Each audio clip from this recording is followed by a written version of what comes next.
Ya, selamat berjumpa lagi teman-teman di channel CMTV. Dan kali ini kita masih akan belajar tentang bisnis dan juga tentang kehidupan dari alam sekitar kita ya. Tetapi saya tidak akan menyebutkan dulu kita belajar dari apa. Saya akan mulai dulu tentang sebuah cerita yang menarik. Ada dua kisah nyata ya yang saya alami ketika saya dimintai oleh kolega saya untuk mengelola perusahaan menengah ya, jumlahnya sekitar karyawannya jumlahnya sekitar 150 sampai 300-an ya. Jadi ada dua cerita. Nanti kita akan hubungkan kenapa tidak meniru atau tidak belajar dari kondisi alam sekitar kita. Oke, begini ceritanya. Jadi beberapa tahun yang lalu saya menerima eh, 3 karyawan. Jadi 3 karyawan ini mereka semuanya berteman gitu ya.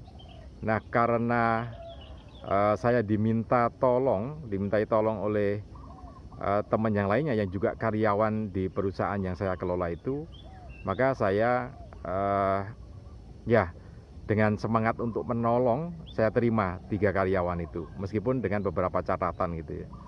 Nah, ternyata setelah bekerja di tempat perusahaan yang saya kelola ini sekitar 1 minggu, nah ada satu peristiwa yang menarik.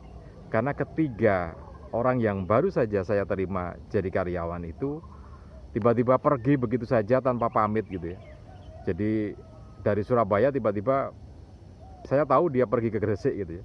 Tapi saya tidak tahu awal mulanya dia lari gitu. Nah, kemudian karena ada yang membawa, jadi saudaranya yang membawa dan minta tolong ke saya, maka saya panggil saudaranya itu untuk memperjelas seperti apa kondisi 3 temannya yang baru saja saya berikan rekomendasi masuk di perusahaan yang saya kelola. Nah, karena sayangnya sama 3 karyawan ini, saya bilang suruh cepat kembali ke perusahaan ini sebelum waktunya saya mengambil keputusan untuk tidak bisa balik gitu ya. Nah, tapi karena ternyata dengan berbagai pertimbangan dia nggak mau menjemput saudaranya itu, ya sudah saya biarkan.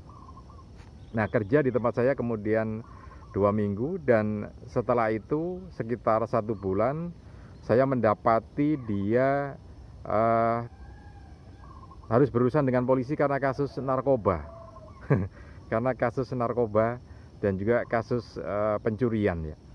Jadi loh, kok jadi seperti ini gitu ya. Ternyata usut punya usut, dia tidak mampu bekerja di perusahaan saya karena berada di bagian logistik. Logikanya kan begini, umurnya masih 20-an ya, 23, 24 gitulah. Antara 20 sampai 25 tahun ya, ketiga orang itu. Artinya secara fisik sebetulnya dia mampu melakukan pekerjaan itu. Dan pekerjaannya memang tidak terlalu berpikir, hanya melakukan SOP yang sudah ada, menjalankan SOP yang sudah ada. Tinggal menjalankan saja. Ya fisik ya tentu saja, karena memang pendidikannya seperti itu dan tempatnya juga seperti itu akhirnya dapatnya gitu ya.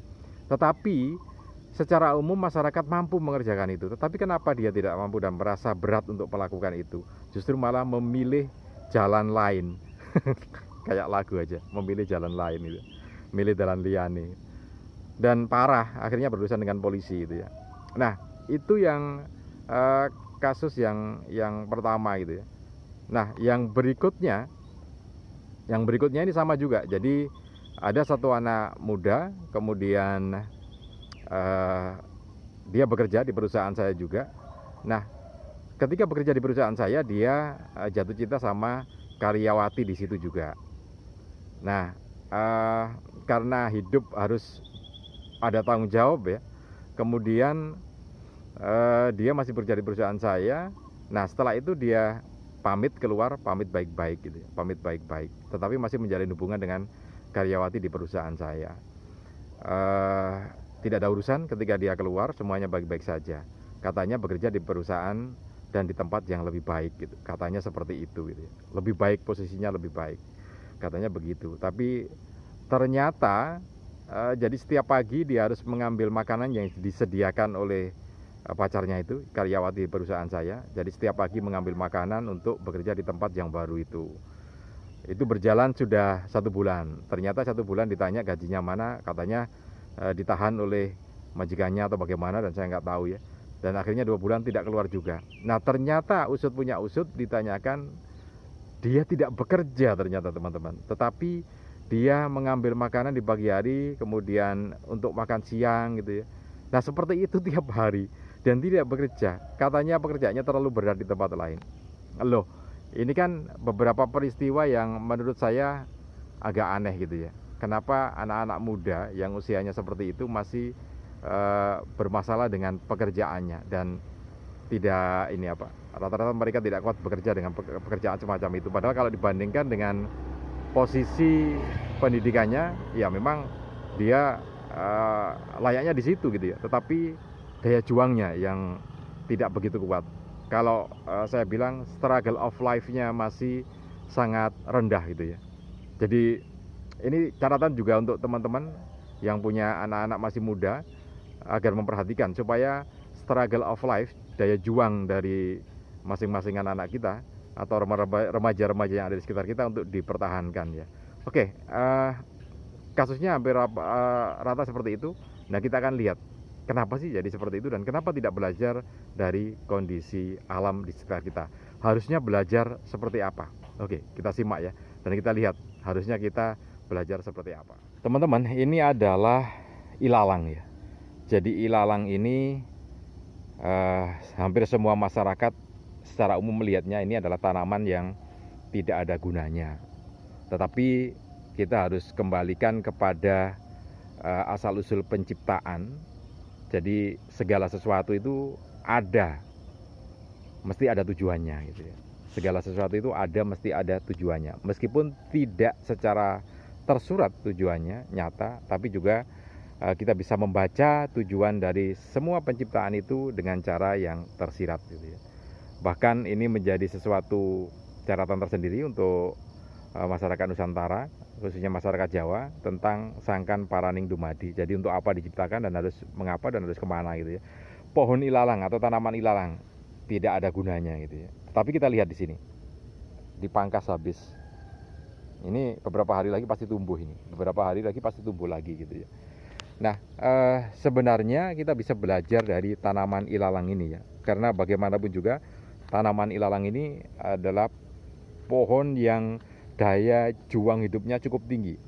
Coba lihat saja di sana, dari ujung sana nggak ada yang melihara, bahkan kalau muncul seperti ini dibabat habis ya sama orang-orang, dan juga bisa dipakai makan, dihilangkan, bahkan disemprot dengan berbagai obat penghilang rumput itu ya. Ini juga dipotong. Nah nanti akan tumbuh punya daya juang yang cukup tinggi.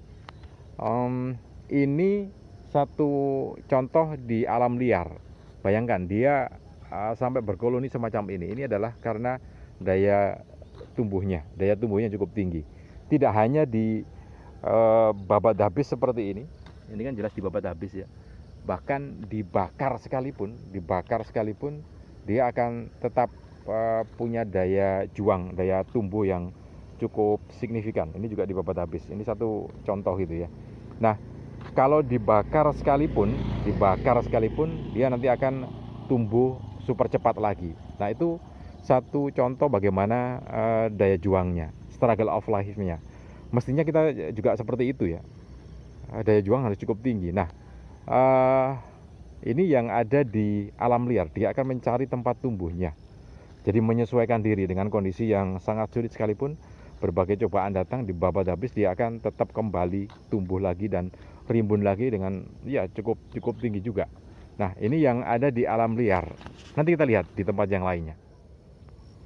Nah, yang ini ada sudah di paving stone gitu ya, ada di paving, tetapi dia mencari celah untuk tumbuh gitu ya, mencari celah untuk tumbuh. Sudah ditata pondasi semacam ini, tetapi dia akan tetap mencari celah untuk bisa tumbuh lagi. Ini menunjukkan betapa daya juangnya cukup tinggi ya. Bahkan sempat saya lihat ada yang menarik juga, karena ternyata ketika ada teman-teman yang membuat babakan ya. Jadi babakan itu tempat tempat untuk menjemur padi. Jadi waktu itu lahannya ditumbuhi ilalang semua, kemudian dibabat habis dan di semen gitu ya, di semen. Nah, ternyata dari retakan-retakan semen itu kemudian tumbuh atau muncul ilalang itu lagi. Nah, gila bener ini tumbuh ilalang. Jadi dia meskipun di semen, begitu ada celah dia akan masuk di situ. Nah, mestinya kita atau anak-anak kita ketika dia dalam kondisi yang tertekan, mestinya ada celah itu yang dipakai itu ya. Nah, daya juang atau struggle of life yang masih sangat minim di tempat kita. Saya ingin menyampaikan kepada kita semua, baik kita sebagai orang tua ataupun kita sebagai teman-teman dari rekan-rekan muda kita, ya mestinya kita lebih ini ya, lebih memberikan satu motivasi tersendiri untuk diri kita sendiri dan juga untuk teman-teman kita, untuk keluarga kita ketika mereka menghadapi sebuah masalah. Kita ajak jalan-jalan melihat kondisi ini ya, kondisi alam sekitar kita, yaitu kondisi ilalang yang supaya menjadi satu acuan utama kita sebagai satu tempat belajar, iktibar gitu ya, bahwa mestinya kalau tanaman atau sesuatu yang bisa tumbuh bahkan dihalang-halangi sekeras itu pun bisa muncul.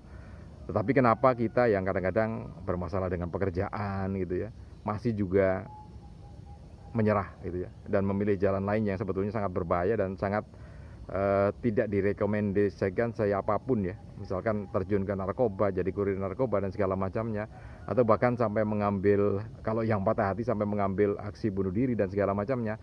Nah, tentu itu menjadi satu catatan tersendiri. Mudah-mudahan kita bisa belajar dari sini. Salam dan sukses selalu untuk Anda.